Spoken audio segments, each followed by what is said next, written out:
This is Eric Michael Lloyd, Master Student in Psychology, Neuropsychology Concentration. We're going to continue reading the article Psychopathy, Cognitive and Neural Dysfunction. Emotion-based accounts. Adults with psychopathy show a variety of emotional processing impairments. For example, they show reduced autonomic responses to pain and distress of others, reduced recognition of emotional expressions. For meta-analytic reviews of this literature, see Refs 35-36. Interestingly, this impairment is relatively selective. Recognition of fearful, sad, and happy expressions is clearly reduced, while the recognition of disgust and angry expressions remains intact. 3. Reduced aversive conditioning. They are less likely to show autonomic activity to stimuli associated with shock. Pronounced difficulties with reinforcement-based decision-making. These are seen in A. Extinction, where the participant learns to respond to a stimulus for reward, but after a set number of trials, this responding must be extinguished because the reinforcement contingencies have changed and the response is no longer rewarded. B. Reversal learning, where the participant learns to make one form of a response to a pair of stimuli to gain a reward, but after a set number of trials, this response must change due to a change in reinforcement contingency in order to gain the reward. C. Economic decision-making paradigms. The ultimatum game involves the participant and another individual. The participant has to decide whether to accept the offer of a share of resources made by the individual. This can be fair, for example, making a 50-50 split on a $20, so each gains 10, or progressively unfair. Only 4 is offered to the participant. Individuals with psychopathy show increased rejection of unfair offers, even at cost to themselves, relative to comparison individuals. So I'll read that again. Individuals with psychopathy show increased rejection of unfair offers, even at cost to themselves, relative to comparison individuals.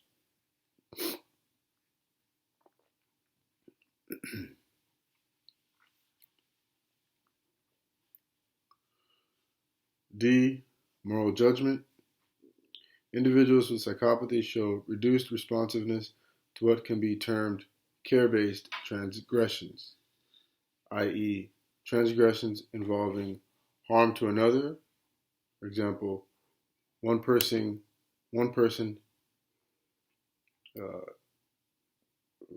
transgressions involving harm to another, care-based transgressions, one person harming another or hitting another. This has been seen using a variety of paradigms. Again, this impairment in transgression processing is selective. Care-based transgressions are reliant on appropriate responsiveness to the pain and distress of others. As noted above, this is dysfunctional in adults with psychopathy. In contrast, conventional transgressions reliant on authority, for example, talking in class, are reliant on appropriate responsiveness to other individuals' anger, while disgust-based transgressions that can cover aspects of sexual behavior are reliant on appropriate responsiveness of other individuals' disgust. Adults with psychopathy show intact processing of these emotional expressions.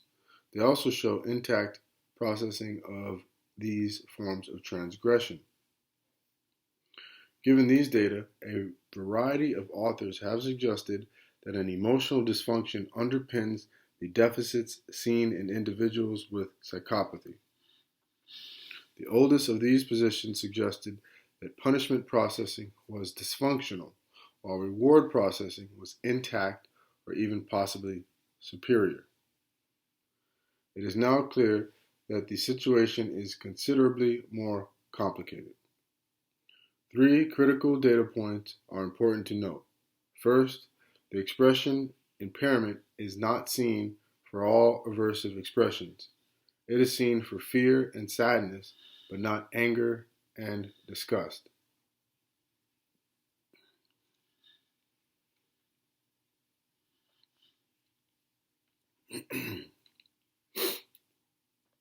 This is inconsistent with a general impairment in processing aversive stimuli. Second, the expression processing impairment is also seen for happy expressions. This suggests that the processing of rewarded stimuli is also disrupted.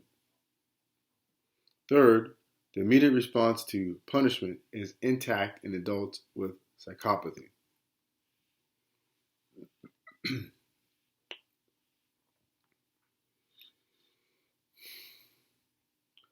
To consider the last point in more detail, when the participant is punished on a task such as the reversal learning paradigm, they are likely to change their response on the next trial. If this new response is then rewarded, they are more likely to stay with the new response. Punishment signals that a change in response should occur. If punishment processing was the principal problem in psychopathy, then adults with psychopathy should not change their responding following punishment. Yet adults with psychopathy are as likely to change their response following punishment as comparison adults. The idea is that the individual's choices are determined by the relative reward values of the responses available to them. The individual is more likely to stay with a new response following its reward because the expected reward value of this new response is now stronger than the expected reward value of the old response. If there is deficient representation of expected value, the individual's decision-making will be poorer. They should be more likely to return to an old, now punished response rather than stay with the new rewarded response. This exact behavioral profile is seen in adults with psychopathy. They are significantly more likely to change their response following a reward than comparison individuals. They are significantly more likely to change their response following a reward than comparison individuals. In other words, models of psychopathy stressing only impairment in punishment processing are insufficient. From a cognitive perspective, it appears that individuals with psychopathy face two core difficulties with respect to emotional processing. First, they show impairment in stimulus reinforcement learning, associating a reward or punishment value with a stimulus.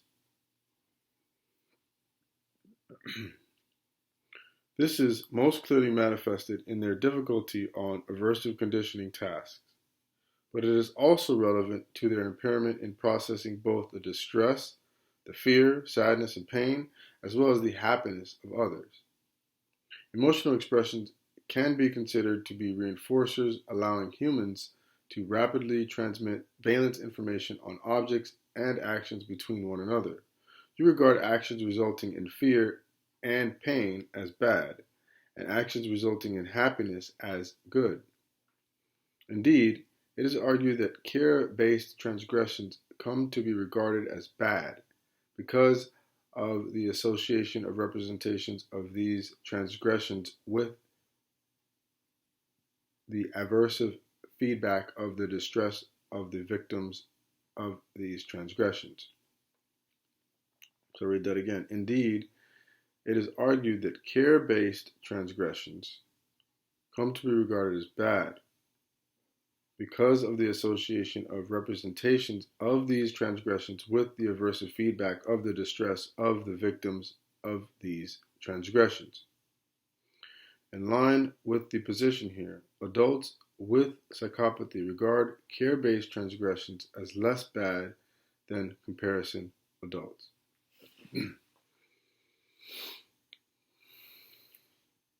Second, they show impairment in the representation of reinforcement outcome information. As noted above, impaired representation of reinforcement outcome information allows an explanation of why individuals with psychopathy are more likely to change their response following a reward for that response.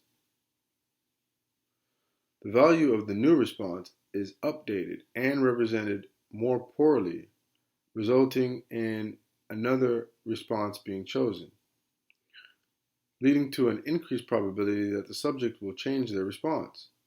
Similarly, on the ultimatum game, individuals with psychopathy will be more likely to reject offers, even though this will cost them money, because they less well represent the reward value of this money.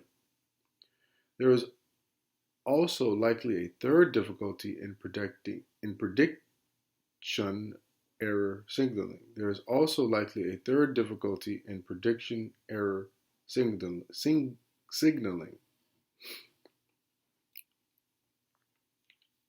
Prediction error signaling. If an individual receives more or less reward than expected or more or less punishment than expected, this generates a prediction error. So if an individual receives more or less reward than expected or more or less punishment than expected, this generates a prediction error. The greater the difference between the prediction and reality, the greater the prediction error. Prediction errors are critical for reinforcement-based learning. The greater the prediction error, the faster the system will attempt to learn the new value of the stimulus or action. However, this third impairment will not be considered in any further detail here, as the data supporting its existence is obtained with youth with psychopathic traits. The relevant studies have yet to be done in adults with psychopathy. Psychopathy, the neural profile. Both structural and functional magnetic resonance imaging studies can inform an account of psychopathy. We will briefly consider the current state of the literature regarding these studies. Note, though, that only studies where groups were matched for IQ will be considered. The importance of appropriate matching can be seen from the data presented in a recent SMRI study. This study reported a 30% reduction across much of the cortex in adults with psychopathy relative to healthy comparison individuals. However, these results were only seen when comparing individuals with psychopathy with healthy comparison individuals. The IQ, and for that matter, the substance dependence rates of these comparison individuals was not reported, but is likely given their job descriptions, students, hospital staff, and skilled workers, that students, hospital staff, and skilled workers, that their average IQ was significantly higher and their average substance dependence rate was significantly lower than those of the patients. They weren't matched across all domains. These confounds may have driven the findings. The suggestion is supported from the author's data and only the patient's. The suggestion is supported from the author's data on only the patients. Groups of patients with high psychopathy versus low psychopathy scores matched for IQ showed very minimal differences in cortical value. SMRI studies. A series of findings reported across labs where appropriate IQ comparisons have been made, all worth noting. Not all studies have reported reduced volumes in these regions in psychopathy, but none, at least involving IQ-matched samples, have reported increased volumes in these regions. Thus, 3 studies have reported reduced amygdala volumes in those with psychopathy, including the largest structural imaging study of this population to date, N is equal to 296. Similarly, 4 studies have reported reductions in temporal pole and 2 in STS. 3 studies have reported reductions in orbital frontal cortex. Moreover, and interestingly, given the extensive connections between the amygdala and orbital frontal cortex through the uncinate fasciculus,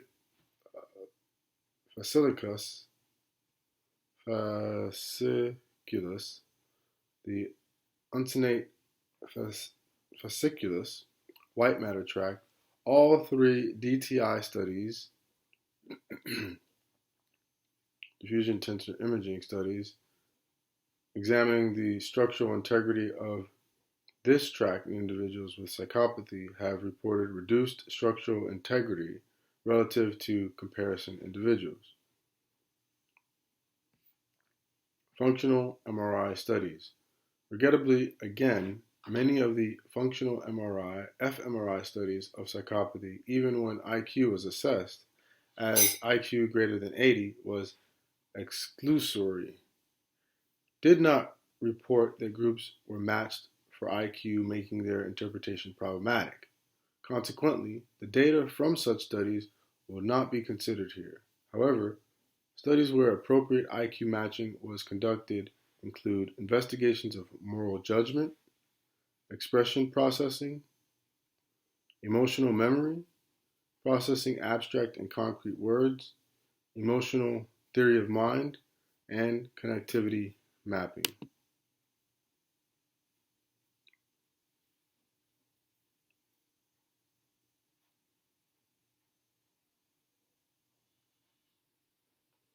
Several of these studies support the SMRI findings of core dysfunction in the amygdala.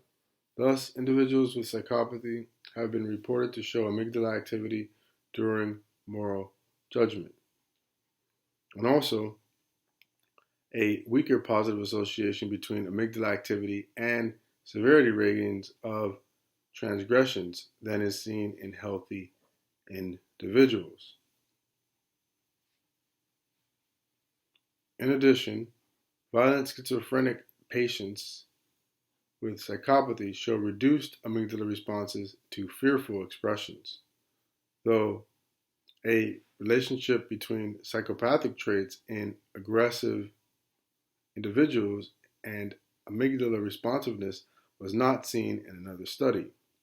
In addition, a reduction in amygdala activity was seen during an emotional memory paradigm. Currently, though the literature with respect to orbital ventral medial frontal cortex, VMPFC, is less convincing. One study reported a reduction in the differential responsiveness of the VMPFC to moral and non-moral images. However, a second study reported increased VMPFC responses in individuals with psychopathy when performing a task involving the identification of other individuals' emotional responsiveness. This increased VMPFC responsiveness did not relate to the emotional content, as it was also seen in the non-emotional control condition. Notably, though, studies have shown weaker functional connectivity between VMPFC and the amygdala, and between VMPFC and posterior cingulate cortex. So that's all I'll read for right now. I'm leaving off on page 13 of 27, the right half, just before the last paragraph. And I'll read the rest of this article at another time. I don't want to make these videos too long, and thank you for your time.